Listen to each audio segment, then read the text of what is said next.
because the things that mattered were right in front of me. I thought I have to think gear down, carb heat, first notch of flaps, airspeed, making my base turn appropriately, keeping my turn so I'm not getting too slow in a turn. That's the stuff that you can easily miss when your brain gets pulled into a conversation. And I'm not saying that ATC was wrong by asking. They weren't. They were trying to be helpful. I'm saying the moment demanded something really specific from me. It demanded that I protect my attention so I can get the plane down and focus on what mattered. Now, what I'm thinking about constantly since then. Hello and welcome to Chris Wolfe Podcast on iCode Media. Today, I want to talk about a flight and relate that flight to some things I see in clinical practice myself and also as a consultant as I work with other practices. And, today I'm going to talk about an emergency in flight, not a true emergency, but basically one step closer to a real emergency. It was this last week. I was on a short flight from Kearney to Blair, which is about a 44-minute flight with the tailwinds I had. Not a long trip, but the kind where you're already thinking about what you're going to do when you land, getting home early as opposed to when I would have driven, and kind of excited to be home because it had been a number of days of evening meetings. And so I was on an IFR flight plan, an instrument flight plan, but the weather was fine. I was not in the clouds. It was clear enough. And so because I was outside and I could see outside, everything was normal. So please enjoy this monologue. I'll get into the details in a second. As always, be sure to subscribe to the podcast, write a review, share it with your friends, and support those who support us. The most common questions I get include, what ophthalmological codes or evaluation and management codes should I use? What ICD-10 codes do I need to bill with this CPT code? What CPT codes can be billed together and what can't? And my favorite, how do I manage a patient who has diabetes who comes in for a quote-unquote routine eye exam? These questions really highlight the confusion and uncertainty that serves as a daunting hurdle for providers, makes it more challenging for them to care for their patients and provide those patients with the best opportunity for a lifetime of ocular health and clear vision. That's why we built iCode Education for this specific purpose. Our mission is to provide optometrists with resources to help you understand disease states, revenue cycles, and billing and coding so that you can put that on autopilot and truly care for your patients. Check out iCodeEducation.com. That's EYECODE education.com. We've developed a premier billing and coding bundle that includes all of our billing and coding resources in one place. We also have a 10% discount code just for listeners of this podcast. Enter the coupon code EYECODEMEDIA22 at checkout. We'd love to work with you. Check out iCodeEducation.com. Historically, managing floaters has been tricky, but we've started recommending vitreous health because it aligns with the physiology of the vitreous, reducing free radical damage within that gel. Patients appreciate having a non-surgical option that sets the stage for a long-term relationship built on education rather than frustration. It's a simple addition that's helped us guide patients through a condition that often feels helpless for them. So there I was climbing out of Kearney, and on the climb out, I started noticing I was above pattern altitude, which is about 1,000 feet above the ground, and I was turning on course to Blair, and my audio panel started to flicker. So there's a lot of static. I could hear the calls being made, and I was switching over from the local area traffic in Kearney up to Minneapolis Center, which is ATC. So that's who we talk to, and I'm going to give you some context for those who are not pilots who are listening. And as I'm starting to notice these flickers, I know something's not right. We've got an older plane, and sometimes you get a little staticky. It doesn't really mean a lot, but this was different. And when I think about the display, so the next thing that kind of happened was the display started flickering, and there's this feeling that kind of something doesn't look right. And my brain starts immediately trying to solve it. Like, okay, well, am I looking at my normal flight displays, the things that aren't necessarily controlled by the electronics? They're all working well. So, I know that the plane's flying the way it should be flying. Our airspeed is good. We've got a good climb rate. And the thing that immediately kind of goes through is, all right, there's something that's going on. Maybe so I start to unflicker some of the buttons. I unswitch some of the buttons that I had turned on. So one is called pitot heat, which is basically there's a little tube on the side of the airplane, usually under the wing, that measures the amount of air that's flowing into that system. It tells you how fast your airplane is moving through the air. And the reason we would use pitot heat, and the reason that I had it on, was because I was expecting that we may be flying through some clouds, and it was cold enough where in that system it could cause freezing. And if you have freezing in that system, then water molecules can build up and there's no air that gets pushed through there. And that would be definitely terrible. You wouldn't know if your plane is flying, your airspeed would drop to 0. You wouldn't know if your plane is flying at 150 miles an hour or 10 miles an hour. And so, that's one of the things I had on, one of the things I don't usually fly on unless I'm expecting that. And so I thought, okay, well, let me flip that off. Maybe that's an issue. And I remember catching myself, going into like, just fly the airplane. Don't get yourself dragged into the problem too early. So I continued to do what I could do without distracting myself. I climbed to my assigned altitude, which is 7,000 feet.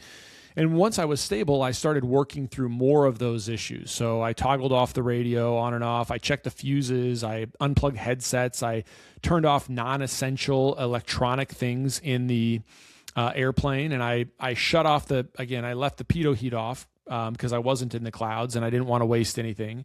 And really nothing changed. If anything, it really got worse. And so, I on my climb out, probably if I were going to do something different, I would have turned right back to Kearney.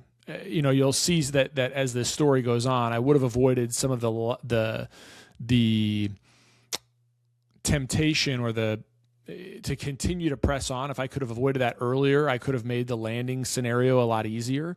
But I didn't. I made the decision later on, but I should have turned back right at that point back to Kearney, even before I was at my altitude. Because I knew something wasn't right. And really halfway between, I kept checking my amps, and the amps are a indicator of the amount of electricity that the engine is pushing through the alternator and then charging up the battery. So all of your electrical components of the airplane are run by the battery. And after you turn the engine on, the engine doesn't need the battery. It's one of these redundancies. So the reason the alternator is there is to turn the power of the engine into electricity, which can power your electronics inside of the airplane. And I kept checking that really early on. As soon as I noticed the statickiness of the radios, the first thing I looked at was the amps. And the amps looked good. But then I noticed when I was kind of halfway from Kearney to Grand Island, which is about I'm going to mess the exact distance up, but it's about 15 minutes at the most in the airplane, maybe even less than that.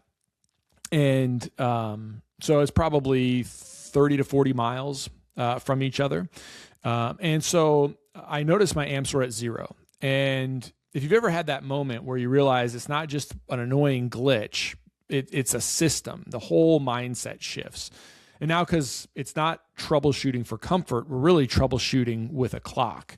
And so I started shutting down, obviously, all the other interior lights, anything that really didn't need, because I wanted to preserve that battery. And in my head, I'm doing the math, and I'm thinking at the time, probably wrongly, but I'm thinking, I remember, okay, 30 minutes. My battery has 30 minutes of life. And I really only need to get 10 minutes to get on the ground. So I've got some margin. But it's something that I can't really waste. And the other thing is, the last time I checked my amps was on run up. So, when you're starting the airplane, you go to taxi, and then you go through run up checks. So you increase the power of the airplane, you make sure the manifold pressure is doing what it's supposed to do. You turn off your magnetos, you pull the prop, so you're moving some warm oil through that whole system, making sure the prop is going to adjust the way you want it to adjust. And you do specifically check your amps, and I made a note specifically that I checked my amps, which is part of my checklist. I always do it. And it was positive. So in my mind, I'm thinking, okay, well, I've got 30 minutes from when that started, but I was probably less than that, honestly. And you'll see that it winds up being less than that. So after that, I requested a deviation from Blair to Grand Island, and I let them know, hey, I'm having a problem with my electronics. Mostly it's impacting my radios, and the tower was closed in Grand Island, and ATC cleared me down to Grand Island. I don't need the tower to land, for those of you who aren't pilots. When the tower is closed, you can still land at the airport. So they had me switch over to the local traffic frequency, which is just when the tower is closed, you're just talking to other airport traffic. So other pilots who are around who might be trying to land. That way you know where other pilots are and they know where you are. One thing we really appreciate about the MyDay multifocal lens is how often we get a successful fit on the first attempt. The design is predictable, the fitting guide is super straightforward, and patients adapt quickly, even those who've struggled with multifocals in the past.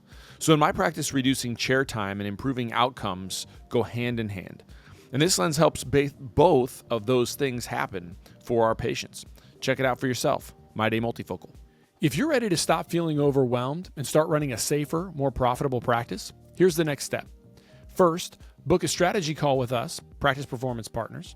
We'll uncover the biggest risks and opportunities in your practice. Then, choose the package that fits your goals. From there, we'll get you launched with confidence, with clear systems, with expert support, and with peace of mind, knowing your practice is protected and set up to grow. Don't wait until something goes wrong. Book your strategy call with us, Practice Performance Partners, today. And I could see the airport beacon. And so my process was I switched over to the common area frequency.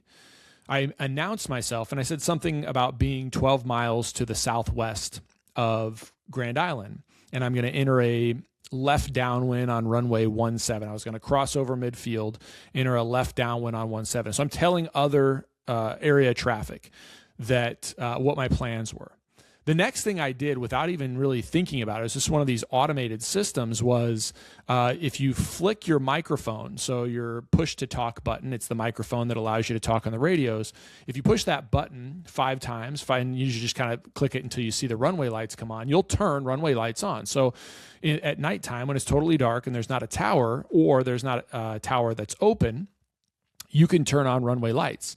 And so had I not done that at that time, it would have probably escalated my workload significantly. So the runway lights came on, I could see the runway. So not only could I see the airport by the beacon, but I could see the runway now. And that's when I made my call. And then right after that, I did that, the Garmin system, which is the GPS system, basically lost power as well. And that also controls the frequency that I use for my number 1 radio. And my number 2 radio had failed, so I couldn't even tell what frequency was on the number 2 radio. I also fly with a handheld radio, and I didn't have to reach for it. So that would have been my last backup system had I not had the runway lights. I would have had to plug in my handheld radio, tune that in. I probably would have had to fly around. It would have taken some other attention, and I would have been able to turn on the runway lights that way. But again, you're kind of stacking upon stacking. So the Garmin system was out, and the normal comms, the normal radio communications at that point had disappeared. And the only thing that it did, which I didn't realize until after I made some calls, is it reverts the main communication radio into a frequency that's 121.5, which is an emergency frequency. And I didn't realize that's what happened. I was just talking to the people in the traffic pattern. So I was making announcements after that first one. And then in my next couple of calls, I didn't mean to, but I was calling emergency. And then I said that I'm crossing over midfield. I'm entering a left downwind. So this is my next call. I announced 5 miles out. And then I announced when I was crossing over midfield. And then as I'm crossing over midfield, I get a guy that jumps on and says, 5674 Quebec, you are talking to guard. And I said, I'm talking to guard. I was certain that I had changed over, and I knew I had because I was able to turn the lights on. But I could see the runway. And by then, the failure wasn't subtle. I didn't have any interior lighting. My navigation systems were down. I didn't have a landing light. The only lights I had were the strobe lights, which were not flickering on the wingtips. They're the green and the red lights, and the little flickers, the white lights that go with them that can show other airplanes where you are. And those were going, but they were going not at the normal rate of what I was seeing. And I did have the communication. The last thing to go out was the COM 1. So I had strobes and COM 1, but I could see the runway, and it meant that I wasn't guessing where the airport was. I wasn't hunting for it. I wasn't having to get cute or find anything else. I could just fly into the pattern just like I normally would at night and land the airplane. And the weirdest part of all of that was the flare. Without normal visual cues, I couldn't tell if I was 2 feet above the ground or 5 feet above the ground. And it sounds like a small difference, but when you're there, and that's not something that I've ever trained for. I've trained to have emergencies, lots of emergencies, but no landing light in the dark. I could see that I was in the middle of the runway, but I'm just trying to feel the airplane settle. And I remember thinking, don't fight it. Don't chase it. Don't try to get cute with getting onto the ground. Just keep it stable and let it land. And it did. And it was a smooth landing. It was a controlled landing. And honestly, it was a great landing. But it was one of those moments where you realize how much your training just carries with you when your brain is starting to get a little bit more scattered. And I remember focusing, settle down, concentrate, control what you can control. And I got off the runway and everything finally quit. So strobes were gone. COM was gone. Everything was gone. The airplane was still running because remember, the engine still runs even without electricity.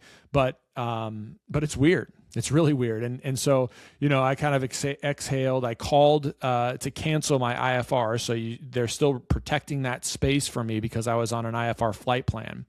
So anybody that was coming in or out of that airport on an IFR flight plan would have been told to hold someplace else until I told them that I was down safely. So here's the part that I didn't expect. The thing that stuck with me wasn't the static or the landing or even the systems going dark. It was the way people tried to help near the end. Once the system had kicked me to the emergency frequency, a lot of people had started talking to me who weren't the ones actively working with my flight anymore. And they were trying to be helpful. They were trying to do the right thing. They were asking for details. Where are you exactly? Where's your location? What's your airport code so I can give you the right frequency, confirm this, confirm that, normal questions, reasonable questions. But I was in the pattern and I knew I had a couple minutes, probably 2 minutes literally from being on the ground. And I remember having to consciously decide I'm not going to spend my attention answering their questions and it's not going to change the outcome right now. So what I told them was, I can't do anything. I can't answer anything. I'm in the pattern. I'm having a total electrical system failure. I need to fly the plane. And that told him everything he needed to know. And it wasn't rude. He didn't take it personally. He just said there's nothing else he could do in his mind. He stopped asking me questions. There was nothing else he could do at that point to assist. So he said, let us know when you get down. And so, cancel. Don't forget he actually said, don't forget to cancel your IFR when you're on the ground. Because the things that mattered were right in front of me. I thought I have to think gear down, carb heat, first notch of flaps, airspeed, making my base turn appropriately, keeping my turn so I'm not getting too slow in a turn. That's the stuff that you can easily miss when your brain gets pulled into a conversation. And I'm not saying that ATC was wrong by asking. They weren't. They were trying to be helpful. I'm saying the moment demanded something really specific from me. It demanded that I protect my attention so I can get the plane down and focus on what mattered. Now, what I'm thinking about constantly since then is the context of practice, because we run into the same trap. Just nicer, better lighting, and maybe not as demanding with minutes to make decisions.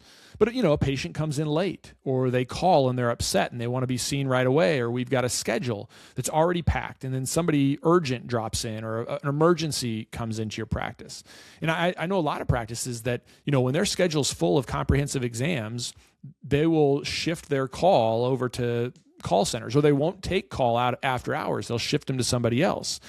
And so, if you're anything like me, there's this reflex that kicks in and says, well, if we can't do everything in the normal ideal workup, what are we even doing? Like if somebody comes in for a dry eye evaluation and we're normally doing the full process, history, tear breakup time, tear meniscus height, staining, photos, osmolarity, inflammatory, all the, everything that we want, the ideal. And then reality happens. The patient's late. We're short-staffed. Sally's not there. We're squeezed for time. Somebody else pops in. So the question is, do we have time to do all of it at that moment? Or can we still take care of the patient without pretending that we're in a perfect world appointment slot? Because here's what I think about now. It's the job in those moments aren't to recreate the ideal workflow. The job is to figure out what matters right now and what can wait until we have time and space to do it well.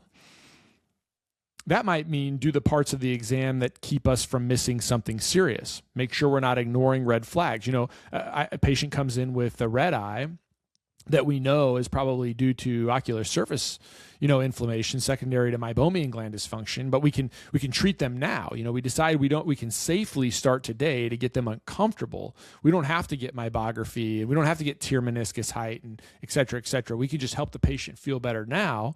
And then once we help them feel better now, we make sure there's nothing else going on, no lesions on the cornea, herpetic lesions, ulcers, those sorts of things, right? But then we can have them back to make sure that their acute problem is under control, but then we can do a full diagnostic evaluation once we can actually do it properly when we've given them the time to do it. So it's not lowering our standard, really. It's just about being honest about sequencing. What matters now when the time is critical?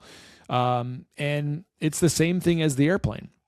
If I had to try to satisfy every single request coming in over the radio, just to be cooperative, just to be thorough, I could have missed something that really mattered more. I could have missed the flaps. I could have missed the gear. I could have a whole bunch of things, obviously. I could have been off glide slope and then trying to press for power and then land, with a lot of extra airspeed and bounce the airplane and had to go around. There are all sorts of things that could have gone on. And so in practice, if we try to force that full protocol every single time, no matter what the situation is, we can end up doing something similar. We can spend our limited time on parts that make the visit feel complete to us, but we miss the parts that actually keep the patient safe and move them forward. Some of that might even be communication. It might even be not so much keeping the patient safe, but did I spend so much time on all the widgets and devices and processes that we love to have instead of just being able to connect with the patient about their problems and looking in the eye and say, this is how we're going to solve this today, and we're going to follow up at some other point in time. So I've started thinking about these things in a couple buckets. What do I need to do to take good care of this patient today, given the reality we're in? And what would make the visit even better that I can do on follow-up when we're not rushed, when we can plan for it? And I'll tell you what I'm working on next. Obviously, building this simple kind of late, urgent add-on or, kind of playbook for our practice and our team, and obviously other practices and other teams where we're working with that isn't improvising when we get squeezed. I was able to focus on checklists the whole time. Okay, I look at the checklist. What do I need to look for? What's the then final checklist? These are the things that are critical. Not a lesser pathway, just a very clear pathway. Because when things get tight, the worst feeling is this sense of chaos, like you're either going to do everything or do nothing. But there's a middle path, and it's usually and often the best path when things get tight. Anyway, that's a story, short flight, a long lesson. And I'm still thinking about that moment in the pattern when the noise was coming in and the only thing that mattered was the next small step, which was land the airplane. Take care of the patient, protect my attention. I hope this was helpful. We'll see you guys on the next one.